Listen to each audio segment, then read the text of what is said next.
Sir అంటే కూటమి ప్రభుత్వం వచ్చిన దగ్గర నుంచి పరిపాలన అనేది ఎలా చేస్తున్నారు సార్? కూటమి ప్రభుత్వం 3 పూలు 6 కాయలుగా నవ్వుతూ భవిష్యత్తుగా చంద్రబాబు నాయుడు గారు, పవన్ కళ్యాణ్ గారు, నారా లోకేష్ గారి సారథ్యంలో ప్రజలందరూ కూడా సుఖశాంతులతో సస్యశ్యామలంగా జీవిస్తున్నారు.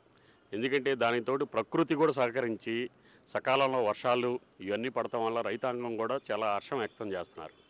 అట్లాగే రైతులకు కావాల్సిన ఎరువులు కానీ లేకపోతే మిగతా పంపిణీ కార్యక్రమాలు విత్తనాలు కానీ ఇవన్నీ కూడా ప్రత్యేకమైన శ్రద్ధ తీసుకొని చంద్రబాబు నాయుడు గారు రైతులకి సస్యశ్యామలంగా రైతు బాగుంటే రాష్ట్రం బాగుంటుందనే ఉద్దేశంతో రైతుల్ని దృష్టిలో పెట్టుకొని ప్రతి కార్యక్రమం కూడా నిర్వహిస్తున్నారు. సార్ గతంలో చూసుకుంటే వైఎస్ఆర్ జగన్మోహన్ రెడ్డి గారు అధికారంలో ఉన్నప్పుడు రేషన్ కార్డుల మీద తన సొంత ఫోటోలు వేసుకోవడం జరిగింది. మరి ఇప్పుడు కొత్త రేషన్ కార్డుల మీద మీ అభిప్రాయం అనేది ఏంటి?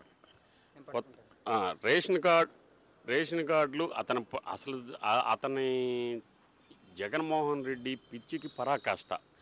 రేషన్ కార్డు లేనిది ఆఖరికి సర్వే రాళ్ల మీద కూడా అతని ఫోటో వేసుకొని ప్రతిదీ కూడా అతని ముద్ర ఉండాలని చెప్పి అతని ఫోటో ఉండాలని చెప్పేసి ఒక అజ్ఞాతమైన భావంతో పబ్లిసిటీ పిచ్చితో యావతో దాన్ని చేశాడు.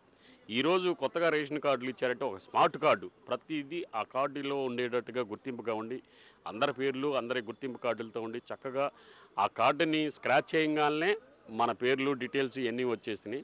ప్రజలు దీని మీద చాలా సంతోషాన్ని వ్యక్తం చేస్తున్నారు.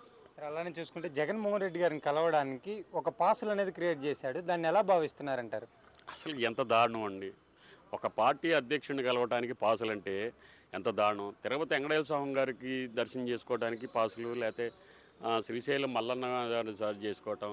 ఒక అధ్యక్షుడిని కనుక్కోవడం, ఒక కార్యకర్త కానీ ప్రజలు కానీ ప్రతిపక్ష నాయకుడిగా కలవాలనుకుంటే పాసులు అరేంజ్ చేస్తే అంతకన్నా దౌర్భాగ్య స్థితి ఇంకేమన్నా ఉందా? ఇప్పుడు ఇక్కడ తెలుగుదేశం కానీ పవన్ కళ్యాణ్ కానీ వీళ్ళందరూ కూడా ప్రజల సందర్శార్థం వచ్చేసి ప్రతి దీంట్లో గ్రీవెన్స్ పెట్టేసి ప్రజల సమస్యలు వినడానికి చంద్రబాబు నాయుడు గారు పార్టీ ఆఫీసులో జిల్లా ఆఫీసుల్లో ప్రతి ఒక్క చోట కూడా ప్రజల యొక్క మనోభావాలు తెలుసుకొని వాళ్ళ యొక్క బాధలు తెలుసుకోవడం కోసం గ్రీవెన్స్లు పెట్టి ఏర్పాటు చేస్తున్నారు. ఇతను పాసులు పెట్టి పార్టీ ఆఫీస్కి రాకుండా జనాలు ఇచ్చేటువంటి ఎంత దారుణం అండి. అది చాలా హాస్యాస్పదమైన విషయంగా భావిస్తున్నాను. సార్ అలానే చూసుకుంటే గత 5 సంవత్సరాల కన్నా జగన్మోహన్ రెడ్డి గారు ఉన్నప్పుడే బాగుంది, చంద్రబాబు నాయుడు గారు వచ్చిన తర్వాత అరాచకం అనేది మాట్లాడుతున్నారు. దాన్ని ఎలా భావిస్తున్నారంటారు? చాలా తప్పు అండి. అసలు అది చంద్రబాబు నాయుడు గారి ప్రభుత్వంలో అరాచకం ఎక్కడ ఉందండి? ఎక్కడ అరాచకం ఉంది? వాళ్ళు చేసింది ఒకటా ఇదా? స్థానిక సంస్థల ఎన్నికల్లో దౌర్జన్యం చేసి ఈవీఎంలు పగలగొట్టేసి ప్రతి ప్రజల్ని ఎవరైతే గొంతెత్తారో వాళ్ళ మీద పోలీసుల దాడులు కానీ లేకపోతే హత్యా రాజకీయాలు కానీ ఇవన్నీ మొదలుపెట్టింది వైసీపీ గవర్నమెంటే. ఆఖరికి వాళ్ళ సామాన్య కార్యకర్తలు ఎదురు తిరిగినా కూడా సొంత బాబాయిని చంపేసి ఆ కేసుని ఇచ్చేస్తే ఇప్పుడు బంధుప్రీతి లేకుండా లేకపోతే కార్యకర్తలను లేకుండా ప్రతి ఒక్కళ్ళని నాశనం చేసి రాష్ట్రం బేతరిల్లేటట్టు చేయబట్టే కదా ఈరోజు ప్రజలు బెంబేలు ఎత్తిపోయి 11 సీట్లకి అవకాశం ఇచ్చింది. ఎందుకు ఇచ్చారు? ఒక్కసారి ఆత్మ పరిశీలన చేసుకోమనండి. ఎందుకంటే జగన్మోహన్ రెడ్డి గవర్నమెంట్లో అరాచకం ఉందా, చంద్రబాబు నాయుడు గారి కూటమి ప్రభుత్వంలో అరాచకం ఉన్నది ప్రజలు నిర్ణయిస్తారు. ఇప్పుడు ఆ రోజు నిర్ణయించబట్టేగా నీకు 11 సీట్లకు వచ్చి వీళ్ళకి స్ట్రైక్ రేటు 93% స్ట్రైక్ రేటుతో అధికారం ఇచ్చారంటే మామూలు విషయం కాదు కదా. అందుకని ఇంకొకసారి ఆత్మ పరిశీలన చేసుకోవాల్సిందిగా కోరుచున్నాను. సరే అలానే చూసుకుంటే చంద్రబాబు నాయుడు గారు 30 సంవత్సరాలు సీఎం అయ్యారు. అసలు జగన్మోహన్ రెడ్డి గారు చేసిన మంచి పనులు అంటున్నారా? మీరు చంద్రబాబు నాయుడు గారు ఇన్ని సంవత్సరాలు సీఎం అయ్యాడు కదా, దాన్ని ఎలా భావిస్తున్నారు? చంద్రబాబు నాయుడు గారు 30 సంవత్సరాలు సీఎంగా 30 సంవత్సరాలు క్రితం సీఎం అయిన 30 సంవత్సరాలు ఇదైంది. ఆయన రాజకీయం అంత అనుభవం లేదు జగన్మోహన్ రెడ్డి గారికి. ఎందుకంటే చంద్రబాబు నాయుడు గారు మంచి పరిపాలన చేసి మంచి పరిపాలనా అధ్యక్షుడు లేకపోతే ఒక ఉండబట్టే కదా మళ్ళీ గెలిపిస్తూనే ఉన్నారు. ఇప్పుడు జగన్మోహన్ రెడ్డి పెట్టారు, నెక్స్ట్ టైం ఏమంటే ఎందుకు పోయిన్ చేశారంటే అతని యొక్క ఒక్కసారి ఆ రోజు రాజశేఖర రెడ్డి గారి మీద ఉన్న గౌరవంతో కానీ లేకపోతే ఒక్కసారి అవకాశం మన ప్రజల్ని మభ్య పెట్టడం వల్ల 2019లో అధికారం ఇచ్చారు.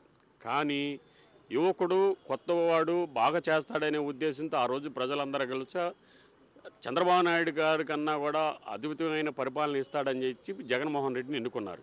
కానీ అతను చేసిన నిరంకుశమైన వైఖరి, నిరంకుశమైన పాలన, ఒక మొండి వైఖరి, అది ఆ పాలిస్ దాటి బయటికి రాలేదు కదా. అసలు ప్రజల్ని ఎక్కడ కలిసాడు? సీఎంగా ఉన్నప్పుడు విలేకరులకు ఇచ్చాడు. కనీసం వాళ్ళ ఎమ్మెల్యేలను కలవాలన్నా కూడా అపాయింట్మెంట్ లేకుండా వాళ్ళ ఎమ్మెల్యేలు వాళ్ళ మనోవేదం జరుపుకొని ఇదిగో రాష్ట్రంలో ఈ పరిస్థితులు జరుగుతున్నాయి అని చెప్పడానికి కూడా లేకుండా చేస్తే ప్రజలు ఇంకా ఎక్కడ హర్షిస్తారు? జగన్మోహన్ రెడ్డిని భవిష్యత్ కాలంలో అతనికి రాజకీయ భవిష్యత్తు లేదండి. సరే, అలానే చూసుకుంటే నారా లోకేష్ గారు ఐటీ మినిస్టర్ అయిన దగ్గర నుంచి పరిపాలన అనేది ఎలా ఉందంటారు? లోకేష్ గారు ఐటీ మినిస్టర్ అయిన కాడి నుంచి అంటే అతను రోజు రోజుకి పెరుగుతున్న వృక్షం వల్లే దినదినాభివృద్ధి చెందుతూ ఆ యొక్క దీన్ని ఆ రాష్ట్ర ప్రభావం మీద చూపిస్తున్నాడు. ఈరోజు వైజాగ్ని విశాఖపట్నాన్ని ఐటీ హబ్గా తయారు చేయడంలో కీలక పాత్ర లోకేష్ బాబు గారు అవలంబిస్తున్నాడు. ఎందుకంటే ఆ రోజు జగన్మోహన్ రెడ్డి రావడంగానే ఐటీ పరిశ్రమలను రాష్ట్రం విధులు వెళ్ళిపోతే లోకేష్ బాబు గారు ఈరోజు రాష్ట్రంలో ఉన్న మళ్ళీ పాత దీన్ని దీపడం కోసం అని చెప్పేసి విశాఖపట్నాన్ని ఐటీ హబ్గా మారుస్తున్నందుకు లోకేష్ బాబు గారికి చాలా బ్రహ్మాండంగా చేస్తున్నాడు అనొచ్చు. అంటే గతంలో చూసుకుంటే ఐటీ మినిస్టర్ గారిని చాలా ట్రోలింగ్ చేశారు. ఇప్పుడు నారా లోకేష్ గారు వచ్చిన దగ్గర నుంచి ఏమైనా కంపెనీలకు ట్రై చేస్తున్నారంటారా? ఎన్నో కంపెనీలు టాటా ఇన్ఫోసిస్ కానీ లేకపోతే ఈ చాలా టెక్ మహీంద్రా కానీ లేకపోతే ఎన్ని ఐటీ కంపెనీలన్నీ ఇవన్నీ వరుసపెట్టినాయి. ఈరోజు మొత్తం కూడా చాలా బాగా వచ్చేస్తున్నాయి మొత్తం. ఓవరాల్గా ఎలా ఏం చెప్తారు సార్? కూటమి ప్రభుత్వం వచ్చిన తర్వాత ప్రజలంతా హ్యాపీగా ఉన్నారంటారా? కూటమి ప్రభుత్వం నెంబర్ 1గా వస్తుంది. కూటమి ప్రభుత్వంలో బాగుతుంది. ఈ కూటమి ప్రభుత్వం ఇంకా 15 సంవత్సరాలు పవన్ కళ్యాణ్ గారు చెప్పినట్టుగా 15 సంవత్సరాలు ఉండాలని చెప్పేసి ప్రజలందరూ కూడా భావిస్తున్నారని చెప్పగలుగుతాను. సార్, కూటమి ప్రభుత్వం వచ్చిన దగ్గర నుంచి ఎలా ఉంది పరిపాలన అనేది, దాన్ని ఎలా భావిస్తున్నారు? కూటమి ప్రభుత్వం వచ్చిన దగ్గర నుంచి ఎన్నికల్లో ఇచ్చిన హామీల్ని అమలు పరిచే దిశగా చంద్రబాబు నాయుడు గారు ఆయన ప్రభుత్వం అడుగులు ఇస్తుంది. దాదాపుగా వారు ఇచ్చిన ఎన్నికల హామీలన్నీ దాదాపుగా 90% ఇప్పుడు ఒక సంవత్సరంలోపే అమలు చేయడం అనేది జరిగింది. అది రావటంతో ఇది మహిళలకి ఇది గ్యాస్ బండ్లని ఇవ్వడం కానీ, ఈరోజు మరి ఫ్రీ బస్ ఇచ్చారు. మరి అమ్మఒడి అప్పుడు ఒక్కరికే ఇచ్చేవాళ్ళు కుటుంబానికి, ఇప్పుడు కుటుంబంలో ఉన్న విద్యార్థులందరికీ ఇస్తున్నారు. మరి రాష్ట్రం అప్పులవుతుందంటే మరి అందరికీ ఇవ్వాలన్నప్పుడు కొత్తగా సంపద ఎక్కడి నుంచి వస్తుంది? అప్పులు చేసి ఇవ్వాల్సిన పరిస్థితి వస్తుంది. మొత్తానికి ఇచ్చిన హామీని నిలబెట్టుకుంటున్నారు. ప్రభుత్వం అయితే ఎక్కడ ఎవరిలో అసంతృప్తి అయితే లేదు.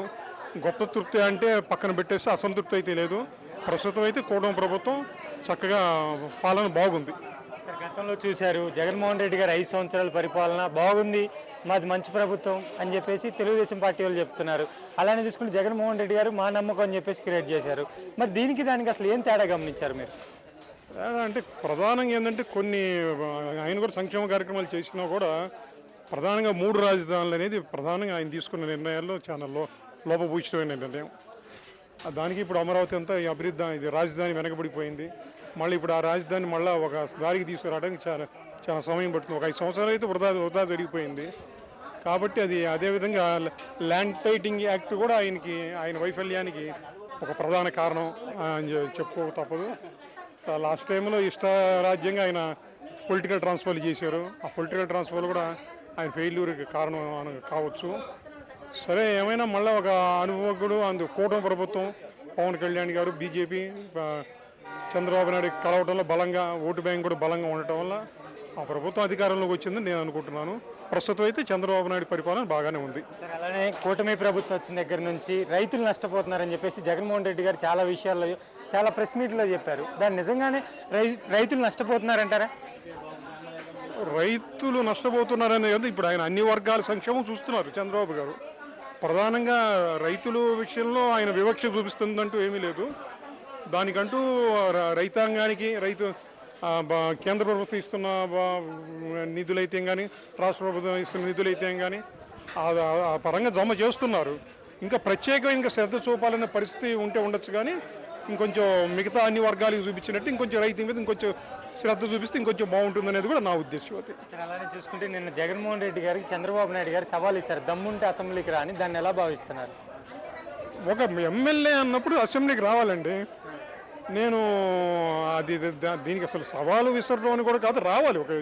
ఆయన చంద్రబాబు నాయుడు గారైనా జగన్మోహన్ రెడ్డి గారైనా ప్రజలు నీ నియోజకవర్గం నుంచి ఎన్నిక చేసి పంపినప్పుడు నీ నియోజకవర్గ సమస్యల గురించి ప్రస్తావించడం కోసమైనా సభకు రావాలి. సభకు బాయ్కాట్ చేయటం అనేది అది సరైన సాంప్రదాయం కాదు. ఓవరాల్గా ఏం చెప్తారు సార్? కూటమి ప్రభుత్వం వచ్చిన తర్వాత మీరంతా హ్యాపీగా ఉన్నారా? కూటమి ప్రభుత్వం అసంతృప్తిగా అయితే లేదు. ఇంకా ఇప్పటికైతే మహిళలు అయితే స్త్రీ శక్తితో ఫ్రీ బస్సుతో వాళ్ళందరూ మాదానందంలో ఉన్నారు. మా మగవాళ్ళకి డబ్బులు పెట్టుకుంటున్నప్పుడు సీట్లు దొరకని పరిస్థితుల్లో ఉన్నాం. కాబట్టి మహిళల మద్దతు ప్రస్తుతం ఉన్న ప్రభుత్వానికి సంపూర్ణంగా ఉంది.